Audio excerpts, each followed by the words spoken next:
What's up mga kalaskotsero? Magandang gabi sa inyong lahat dyan. At gusto ko lang batiin muna ng happy birthday si Ma'am Raisa Olaysa. Yan. Isa nating solid supporter yan. Happy birthday sa iyo Ma'am at sana marami pang blessing ang dumating sa iyo. So ayun mga kalaskotsero, na-prepare na natin dito yung ating sinigang na salmon na lulutuin. So ito na yung ating mga ingredients. Ang ginawa ko dyan ay ginisa ko muna yung ating mga ingredients.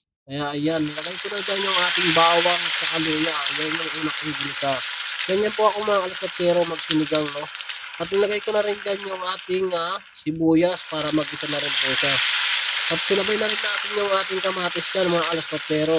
At hinalo-halo lang natin yan. Antayin lang natin na medyo maluto yung ating mga ingredients bago natin lagyan ng tubig. So ang nilagay ko na tubig dyan ay mainit na po para mabilis po siyang kumulo. Ayan. Tingnan nyo mga kaskapero, napakabilis lang po kumulo niyan kasi mainit pa talaga na tubig yung nilagay natin. Ganyan lang po ang technique sa pagluluto ng sinigang. Kung gusto mo na mabilisan, mainit na tubig ang nilagay mo. So nilagay ko na rin po dyan yung ating ulo ng salmon.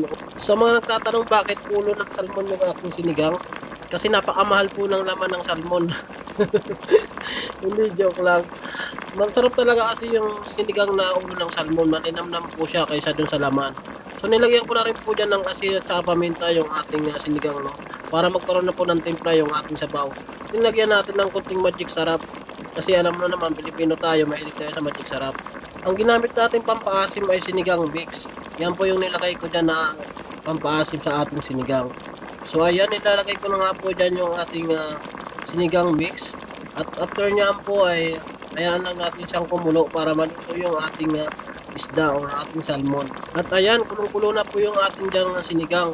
Kaya nilagay na po natin dyan yung ating sili kasi malapit na pong maluto yung isda. At sinabay na rin natin yung ating okra. Pinahuli natin tong okra, hindi natin sinabay kanina sa isda kasi mabilis lang po maluto. Para hindi siya ma-overcook, ipahuli lang po natin siya. So mga after 2 minutes lang po niyan ay tapos na yan. Nagdagay na rin ako dyan ng patis para sa panimpla natin. Mas masarap kasi pag mayroong patis kaysa asin yung ilagay mo.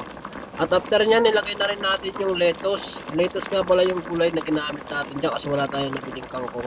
Pero masarap din po yung lettuce sa sinigang. Kaya yan din po yung madalas na ginagamit ko.